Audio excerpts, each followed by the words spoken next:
atau kita langgar, dan ternyata di kemudian hari betul-betul wanita semacam ini berkhianat kepada sedulur-sedulur dan bahkan serong dengan lelaki lain, nah, kan akhirnya nanti keluarganya jadi tidak tentram dan keluarganya bisa menjadi berantakan.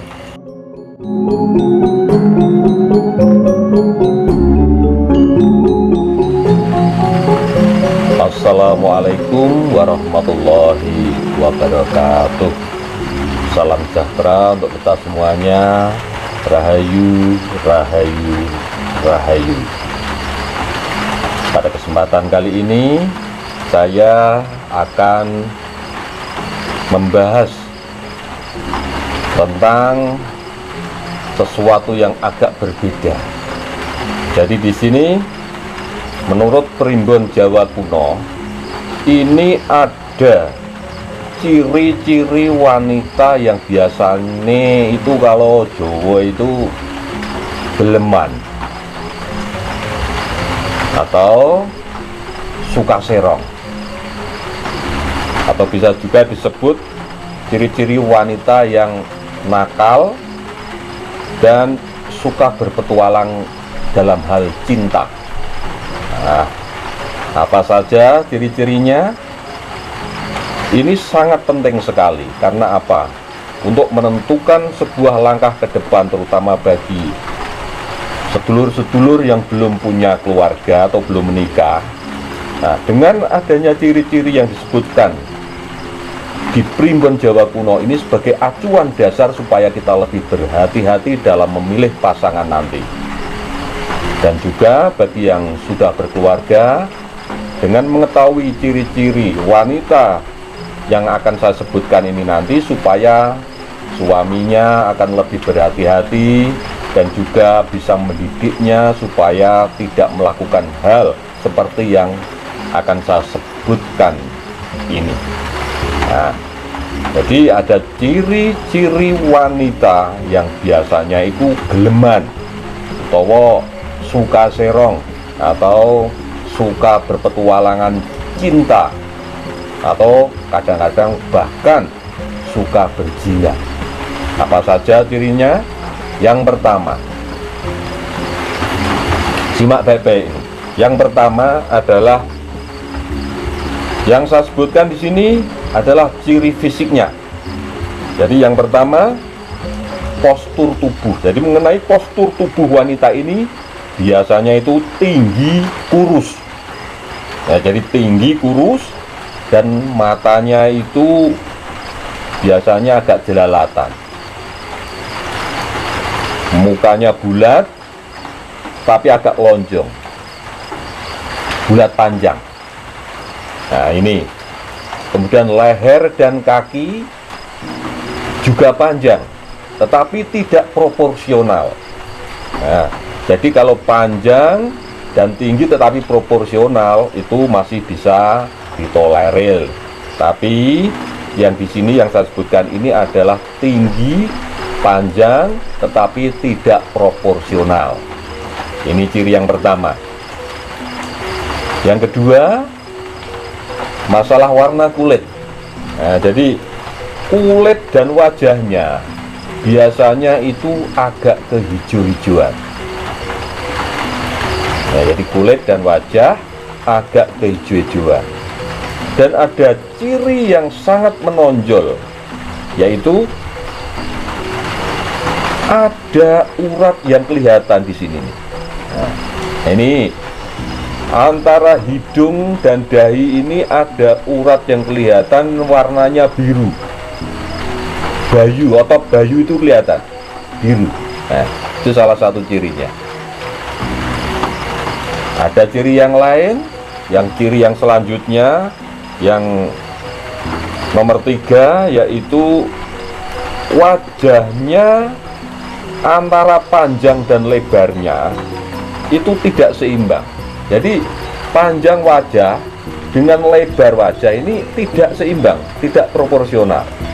Nah, ini juga bisa dijadikan ciri bahwa wanita yang mempunyai ciri semacam itu, antara panjang wajah dan wajahnya dan lebarnya itu tidak sama, atau antara panjang dan lebar wajahnya tidak proporsional atau tidak seimbang, itu bisa juga patut diwaspadai.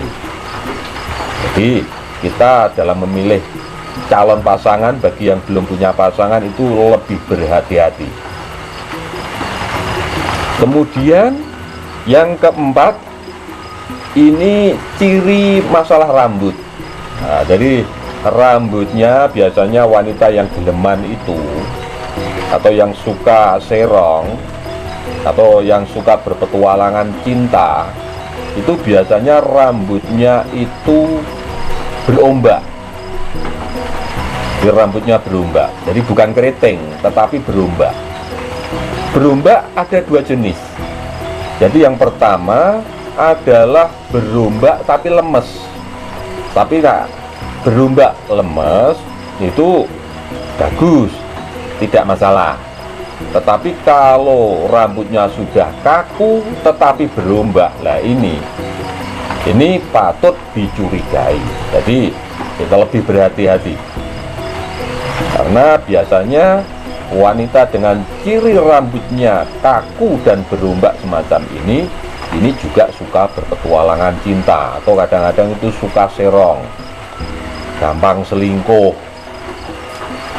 Nah, yang selanjutnya, ciri yang kelima, ini masalah mata.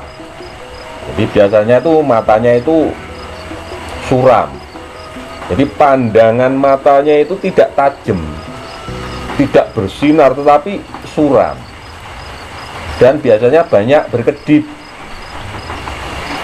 Jadi matanya itu, pandangannya itu suram, banyak berkedip, tetapi juga kadang-kadang itu suka lirak-lirik. Jadi tidak fokus pandangannya. Nah, ini patut dicurigai ini. Dan di samping suram dan suka lirak-lirik itu agak liar. Jadi pandangannya itu kocak, liar. Nah, itu loh. Itu masalah pandangan matanya. Ini juga perlu diwaspadai, bahwa wanita itu biasanya juga gampang serong atau gampang selingkuh, suka berpetualangan cinta. Bisa dikatakan juga bisa berpotensi menjadi wanita nakal. Nah, yang selanjutnya, ciri yang keenam. Jadi yang keenam ini masalah pipi dan dahi. Jadi pipi dan dahi, pipinya biasanya agak menonjol dan dahinya juga agak menonjol tapi runcing. Jadi di sini, di tengah-tengah ini biasanya agak runcing. Nah, itu juga patut dicurigai. Kemudian nah, Jawa itu ngarani gini, antara pipi dan dahi itu mendosol. Nah, mendosol. Jadi ini agak jenong, cuman ini runcingnya yang di sini, di tengah sini. Nah, kemudian pipinya juga agak mendosol. Jadi pipi dan dahi agak mendosol. Ini yang ciri yang terakhir yang disebutkan di primbon Jawa kuno ini daun telinganya biasanya agak membalik ke depan. Jadi yang sebelah ini daun telinganya ini, kalau biasa kan ya semacam ini ya, ini agak kebalik ke depan semacam ini. Nah, itu biasanya juga berpotensi untuk bisa menjadi wanita yang suka serong. Nah, itu ada 7 ciri-ciri wanita yang bisa disebut wanita nakal, atau gampang selingkuh, atau gampang suka serong, atau suka berpetualangan cinta. Jadi kalau sedulur-sedulur menemui ciri-ciri semacam ini, itu patut berhati-hati. Karena apa? Yang dibutuhkan dalam berumah tangga atau berkeluarga itu kan butuh cinta yang betul-betul sejati, butuh wanita yang setia. Jadi Percuma nanti seumpama kita mendapatkan ciri-ciri semacam ini, kemudian kita terak atau kita langgar, dan ternyata di kemudian hari betul-betul wanita semacam ini berkhianat kepada sedulur-sedulur dan bahkan serong dengan lelaki lain. Nah, kan akhirnya nanti keluarganya jadi tidak tentram dan keluarganya bisa menjadi berantakan. Jadi sekali lagi, ciri-ciri wanita ini di dalam primbon Jawa kuno ini hanya sebagai acuan dasar.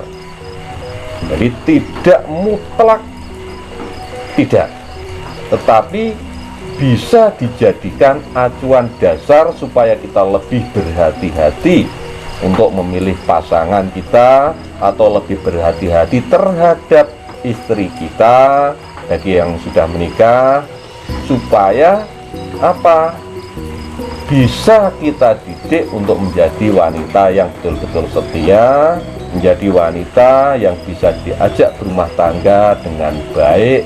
Nah, supaya menjadi keluarga yang ayem tentrem, yang sakinah mawaddah warohmah. Oke, demikian dulu bahasan kali ini. Semoga bermanfaat untuk sedulur-sedulur semuanya. Terima kasih. Wassalamualaikum warahmatullahi wabarakatuh.